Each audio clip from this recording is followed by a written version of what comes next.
Hello and welcome to the Dune Minute Podcast, your place to dive deep, minute by minute, into the cinematic adaptation of Frank Herbert's World of Dune, Part 2. I'm one of your hosts, John. And I'm Zach. We're back. It's another weekend for us recording right now. That's right. But for you listening, it's a Monday episode. Happy Monday. Hope your week has a good start. How are you doing? I think, better than last time we sat down to record. Last time we sat down, there was a cloud of pollen that was surrounding all of the Atlanta area. Yep. And that's still kind of here, but it's been washed away a few times over the past week. So, I'm good. Yeah, it's going to rain a little more today. Keep that down. Hopefully I can breathe a little bit. No, I'm good, man. I did a lot of gardening yesterday. Got all my flowers out for the spring. And then I was informed that we maybe have another cold spell that's going to hit us soon. So I think I fell for the infamous false spring that happens every year here. Yeah, it's supposed to be like mid-70s, and then tomorrow, Tuesday, it's like In the back down to 40s. 40. Yeah, so we'll see. I'm going to have to take some plants inside, but that's okay. Yeah, doing good. How you doing, man? Doing all right. Currently watching my cat try and eat a paper towel, so that's fun. No, everything's good over here. Just kind of chilling, doing the Dune thing. This is our first week recording since our minutes have started rolling out. That's true. Yes, and we've got some a lot of participation and a lot of activity on them. So we're appreciative of everyone. Just wanted to say to everyone that's listening, thank you. If you're new, love to have you. If you're a returning listener, thanks for coming back. We have a lot more episodes of the podcast to record for part 2. What's the total count? I think there's like 152 or something. So season 1, which was Dune Part 1, was 148 episodes. Yeah. Dune Part 2 will have 158 episodes of the podcast. Gotcha. Okay. Because we're going to probably do the same thing that we did, where we just kind of have a general wrap up instead of going through the credits minute by minute. Yeah. Yeah. We'll see. We haven't fully decided yet. Yeah, we can only vamp so much on the light minutes. Depends on how dedicated we are to the idea, I guess. Yeah. But light minutes we will not have this week, Zach. No, gosh. We have quite a bit to talk about. So I think the delay is starting to get annoying, and let's just dive into it from where we left off. Marin over. Let us dive into minute 15 through 16. You have a zinger for us this one? I don't. Oh. Nope. All right. Well, I hope you don't like crowds, because we're in one the whole minute.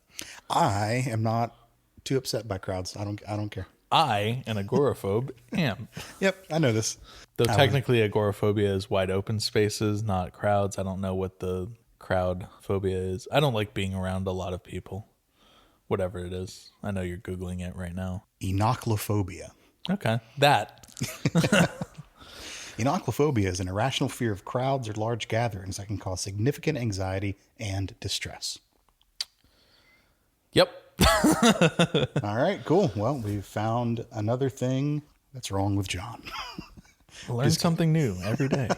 I'm just kidding. There's nothing wrong with you. Oh, no, there is, but... That's not something to be considered wrong. It's fine. Yeah, man, we got some dense minutes this week. So let us get into it. For our book fans, we are finally in book territory. Yes. So there won't be much for the first 2 or 3 episodes this week, but towards the end, I got a lot of book stuff. All righty. Well, let's talk about this minute. We left off at the end of last week with Paul and Jessica and James. Sorry, PB&J. Thank you. And the Fremen, including Jameis to go, entering Siege Tabor. Entering Siege Tabor. I grew up around a park called Mount Tabor, Tabor. Yeah. So that's all I think about when you read about Siege Tabor. Just my tennis and baseball days. We talked about last week the abrupt change from the natural canyon to the man-made and carved, smooth, well, quote unquote, smoothed walls of the Siege.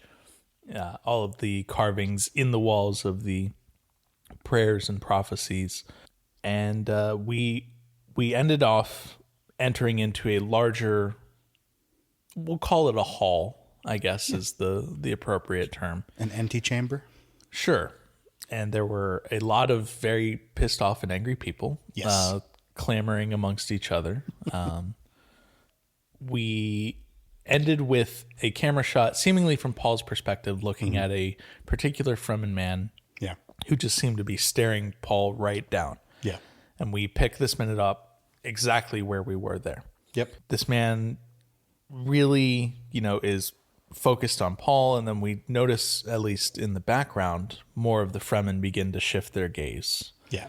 And I don't know if you noticed this in part one, in the scene where Paul and Jessica and Leto and all of the Atreides in mass arrive on Arrakis, and we first see the Fremen all gathered, that Harkonnen love, Yeah. as Thufir Hawat calls it. When they're all there, we only see one Fremen person with the eyes of Ibad. Everyone else's eyes are not VFX'd appropriately in that scene. Interesting.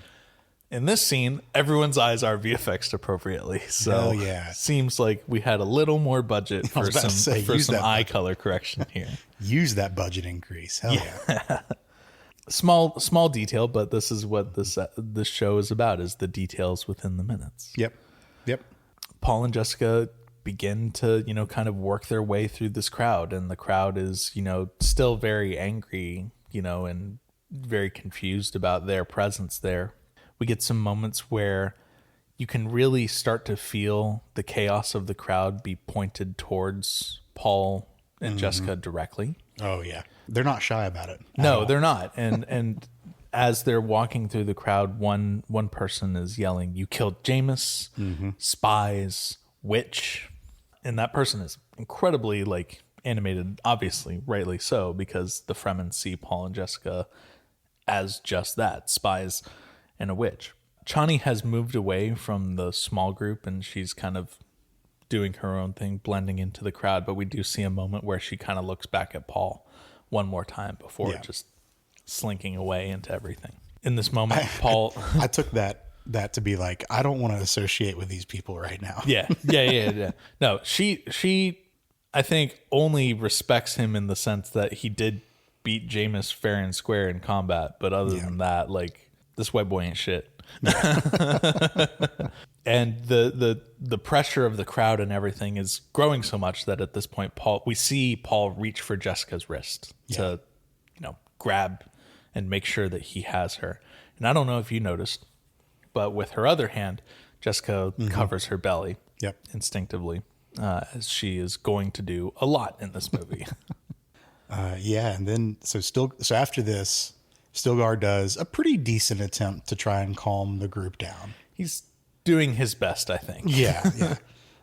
We don't know exactly what he's saying because, again, we're not getting subtitles for a lot of this. Yep. But he's speaking in Chicopsa. He's got a really great. Oh, Well, that's okay. That was my next note. I was, what the fuck was that? I feel like there was a small scene cut out that one of the Fremen in the crowd started to get a little bit aggressive with either him or Paul, physically aggressive. Sure. Not just verbally. Yeah. And that kind of thing that he did was him saying, "Back the fuck up." I know it's not a laugh line, but it made me chuckle. It definitely does. So going to that, one of the things that Art and Soul of Dune mentions about this scene, first of all, is that it was shot on October 1st, 2022. It was actually the first scene that they shot in Siege Tabor in Budapest. Okay. And the casting for this crowd was about 100 extras that are not actors at all. Denis took time with them over about a week before, kind of explaining here's who the Fremen are. Here are these people that are coming in. Chaos. Go. That's basically what he says. In fact, the direct quote is, "The people living on this planet are called Fremen. It's a story of a boy and his mother who are lost in the desert and have been rescued by the Fremen. The problem is that they don't belong here because they're not from this planet. You guys don't like these people because strangers usually exploit your planet, destroy your villages, and kill your people. So that was the motivation that he gave these non-actors, these 100+ non-actors to have in this very tight group Yeah. of Okay. I mean, that's good people motivation. in this very small room. Yeah, that'll work. Yeah. Does it say anything about where this was filmed? I'm assuming this was filmed on like a soundstage. Like, Yeah, I mean it was filmed in Budapest. Sure. But it doesn't say much more beyond that. Okay. I was wondering like if this was still shot in the Middle East. No, all of the interior shots are done in Budapest. Gotcha. Okay. I was thinking like maybe they did like a Indiana Jones kind of thing where all of the extras that you see in the background are just people that lived in that area. They don't go into full detail as far as like where the extras all came from and everything, but yeah, they just say that they're a bunch of non-professional actors. Well, for non-professionals, they did a damn good job of conveying that hatred. Yeah. Did I ever tell you that I was once a non-professional actor in a movie? No. Yeah. I was an extra in the sports movie, Remember the Titans. I don't believe that. Well, it was filmed at my high school. Pull it up right now. Let me see. I'm not, you can't see my face, but I was in the crowd for the football game. For like the big football game that they filmed. Just see Zach's face. Hi. I was in that crowd because they filmed it at my high school. Yeah. And so it was me, my brothers, and one of my cousins were there in the crowd. So maybe if you pause it at the perfect millisecond, you could see something that looks like me. Are you going to be like that guy that used his alibi from Curb Your Enthusiasm being in the crowd of that baseball game to get away from like murder charges from teenage Zach? I don't think I have a reason to, but it's good to know the option. It's in the back of your head if you ever need it. Yep. It's good to know the option exists. So. All right. So yeah, I've been there, and you can see me driving a car in the remake of Footloose in the background. All right. At one point, there's a Blue Beetle that goes in the background of one of the shots, and I'm driving that car unknowingly in the movie because they filmed it at a school that was close to where I worked at the time. Yeah, it's fun.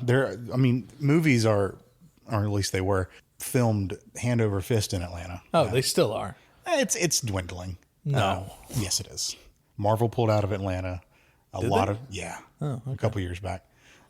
Marvel pulled out there. It's all in England now, I believe.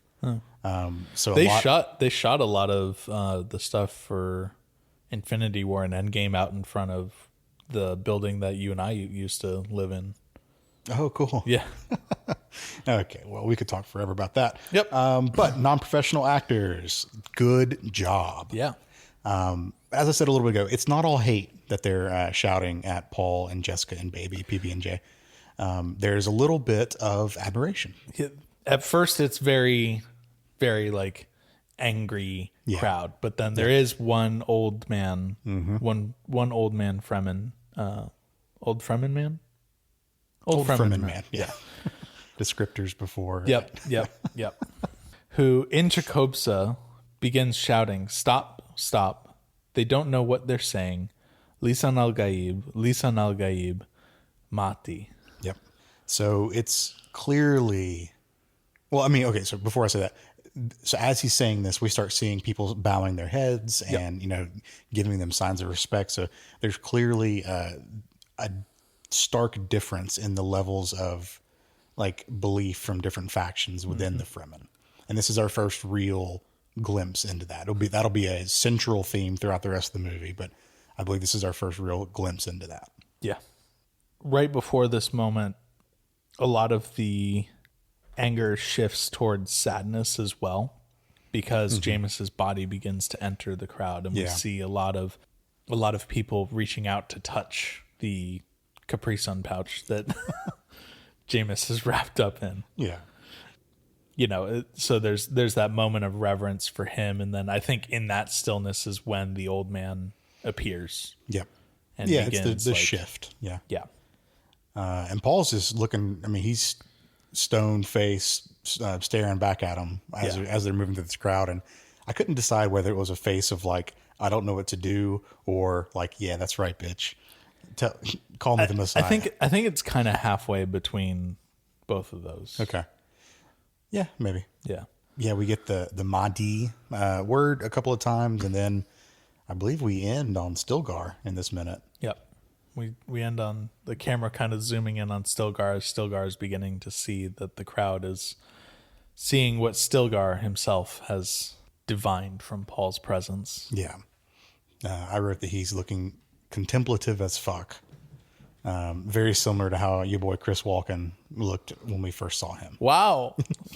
Okay. There's the one. There it is. Yeah, so this is important. They are here. There's clearly a quite literal love-hate relationship with PB&J as they're coming in. And it's all Alia's fault. We can't blame everything on her. Oops, all Alia. Dun, dun, dun, dun, dun, dun. But yeah, that's our minute. That's our minute. Anything else from Art and Soul? Because I don't have any book notes for this one. There's nothing yet more from Art and Soul. We're going to have a lot more later in the week. Okay. So I think with that, just want to remind everyone that we are online in several places. One of them is Blue Sky. You can find us at Dune Minute on Blue Sky. You can email duneminute@gmail.com if you'd like to get in touch with us that way. And we'll be back tomorrow with another episode of the Dune Minute. All right. We'll see you then.